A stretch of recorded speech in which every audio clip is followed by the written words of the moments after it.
Greetings, Wanderer. It is my pleasure to introduce you to a unique tour. One that won't take you to impressive landmarks or famous battle sites, but through a typical Athenian home. If Olympus is Zeus's sanctuary, then my house is my own. It is a place where I can shelter myself from the noise and stress of city life. For an outgoing people like the Greeks, the house was a refuge of privacy. Inside, they could escape from the constant demands of civic life to enjoy the simple pleasures of family life. Look for me when you are done, and we can discuss the things you've seen. Farewell for now.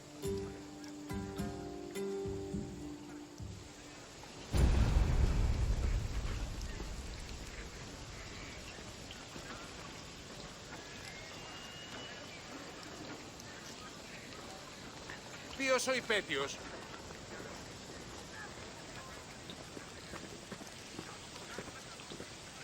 Ανυπόφορον εστιν ορά.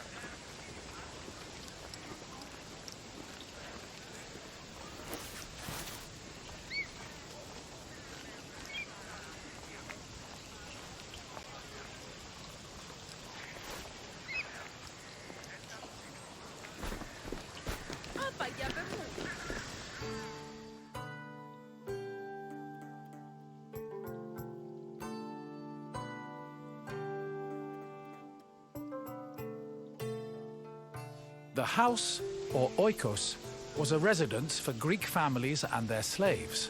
Contrary to modern houses, which look outward, the Greek household was built to look inward on a courtyard. The courtyard was the house's central fixture. It was the building's main source of daylight, and also the location of religious altars dedicated to worship. The building itself was made up of familiar accommodations, including bedrooms, storage rooms, a kitchen, and a living room.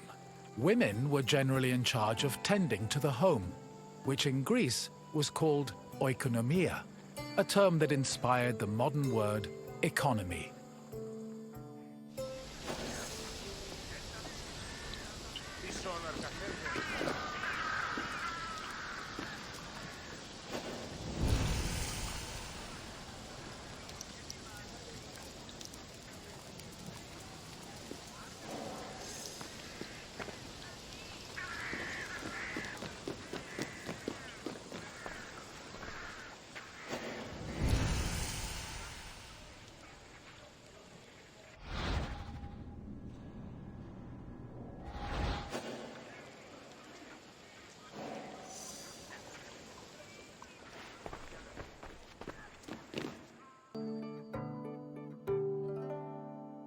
A pasta was a corridor that connected a house's courtyard to its residential section. Archaeological evidence from the city of Olynthos reveals that pastas were added to Greek home design in the 5th century BCE.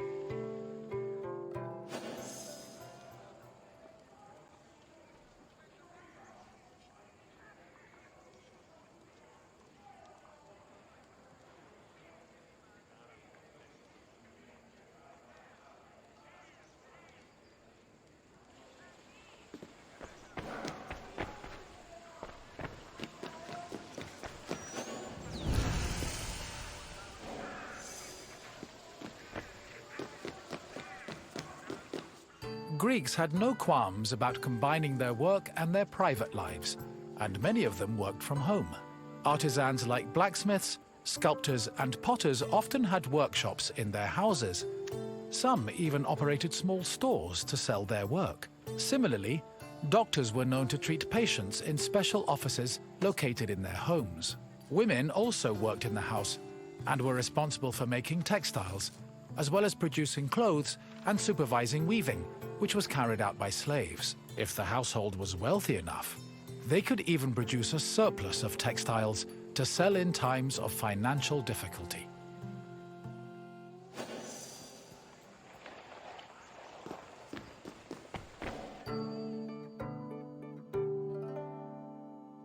The inner courtyard was the nexus of the house. Functionally, it allowed air to circulate and also provided access to most of the rooms. It also sometimes housed a well or a cistern, that collected rainwater. In the center of the courtyard was an altar to Zeus Hercules, who served as the protector of the household. Women would often use the space to sew and cook, while children used it as a play area. Furthermore, if the family had pets or animals, the courtyard was where they were allowed to run free.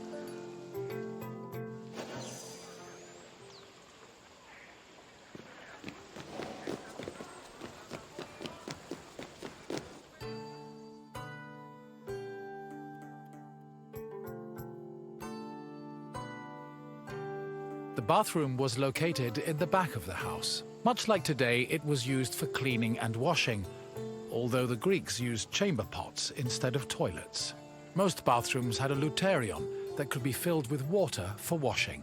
Mirrors, razors, strigils, and sponges could also be found in the bathroom, along with small vases called arebaloi, which were usually filled with perfume or oil.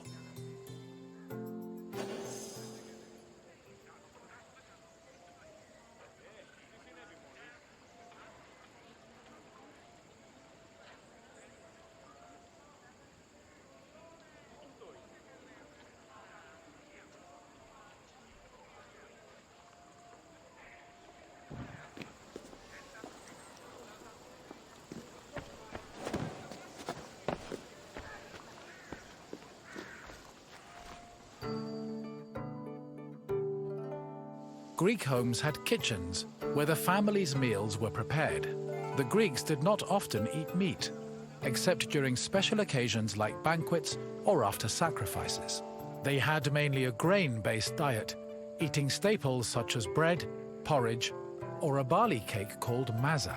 They also occasionally ate poultry, fish, and other seafood, as well as fruits, vegetables, goat milk and cheese, and olive oil.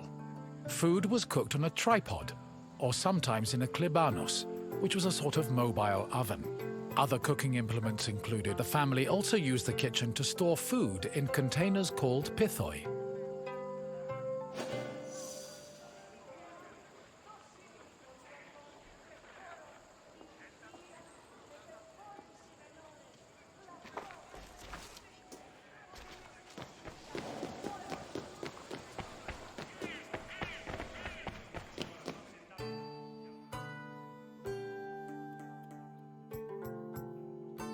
Symposia were major social institutions in Greece.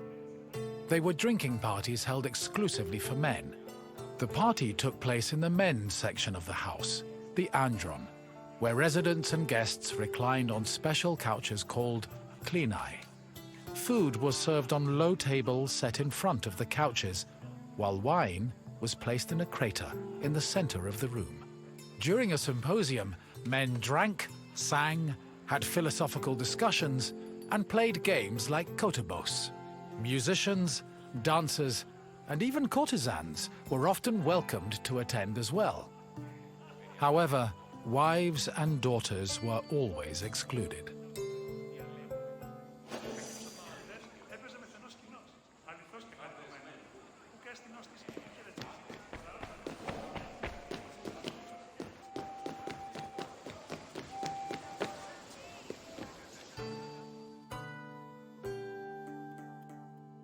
The Pyrgos, or upper stories, was the women's quarter of the house, where they could pursue their activities and observe the city without being seen themselves. The rooftops were also used in a special rite called the Adonia, a private celebration held in honor of Adonis, which was reserved for women. At the beginning of spring, women filled terracotta pots with soil and lettuce seeds, then climbed a ladder to place the pots on the rooftop. These pots served as the women's very own Gardens of Adonis.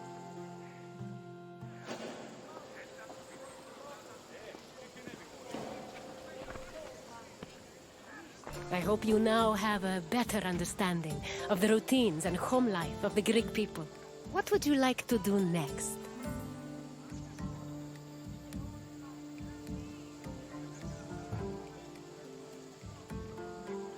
As you wish. Come with me.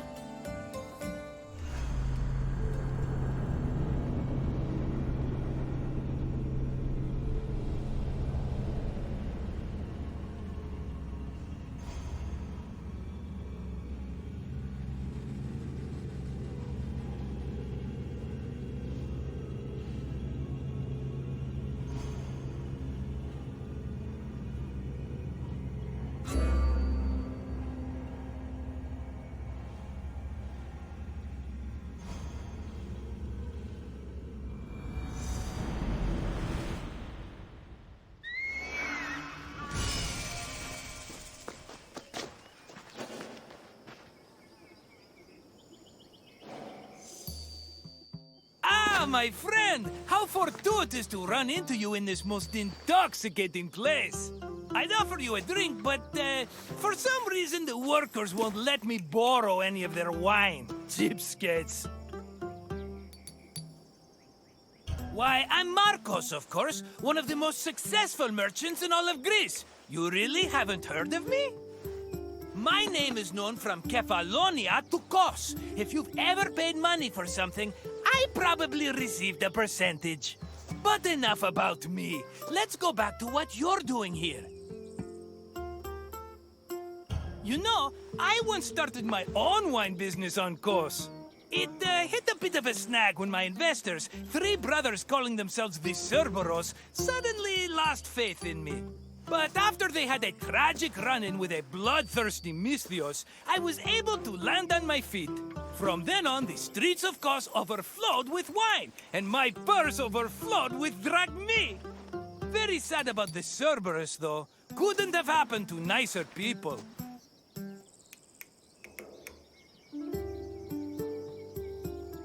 As you can probably tell by all the grapes, this is one of Greece's many vineyards. Wine was an essential part of Greek culture, and this tour will take you through how it was made. In addition to being delicious, not to mention lucrative, wine was an important part of Greek economy. I promise I'll meet you at the end of your visit, my friend. See you soon!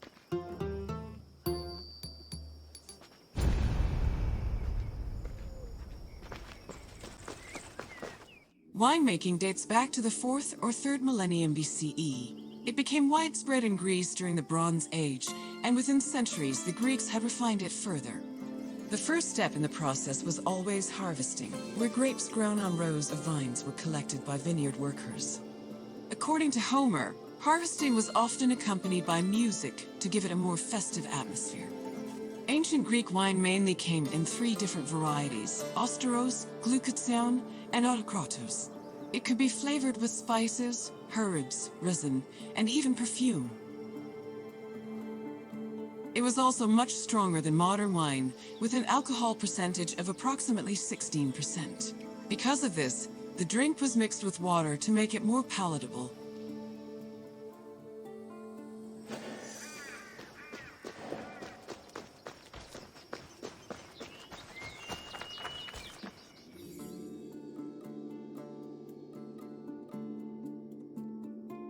Grapes were dried to maximize the wine's sweetness and prevent it from turning into vinegar.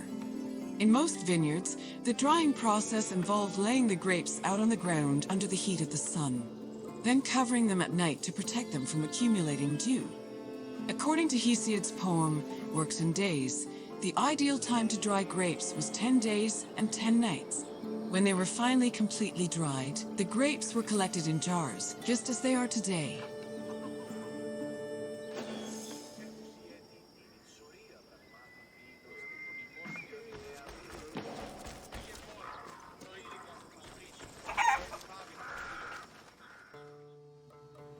The Greeks had many methods for crushing the harvested grapes. The most common technique was to use a lenos, a large treading vat where workers stomped on grapes with their feet. Alternatively, the Greeks sometimes crushed the grapes by hand using a strainer, mashed them with a mortar and pestle, or squeezed them using a tool called a sack press.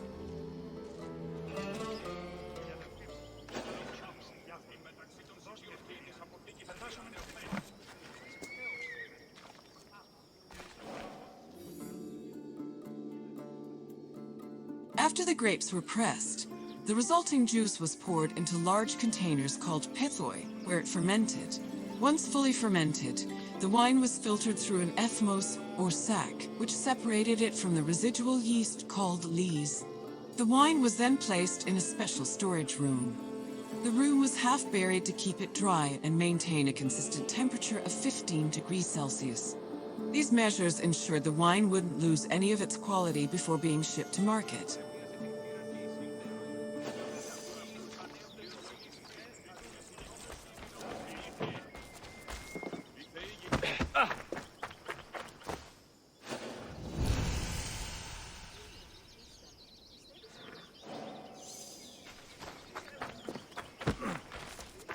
When the wine was ready to ship, it was poured into storage containers called amphoras. These were smaller than pithoi, which made them easier to ship and display in crowded marketplaces. However, that doesn't mean transporting wine was always a safe endeavor. Sometimes ships carrying amphoras as cargo would be wrecked before making it to their destination, losing hundreds of bottles of wine to the sea.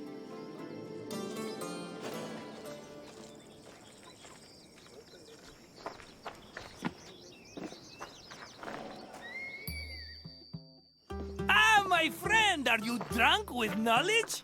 I hope you enjoyed yourself learning about all the picking, stomping, and bottling that goes into making Greece's favorite beverage. Maybe if my customers understood how hard winemaking was, they'd agree more with my perfectly reasonable prices. But let's talk about something else, yes? What else can I do for you?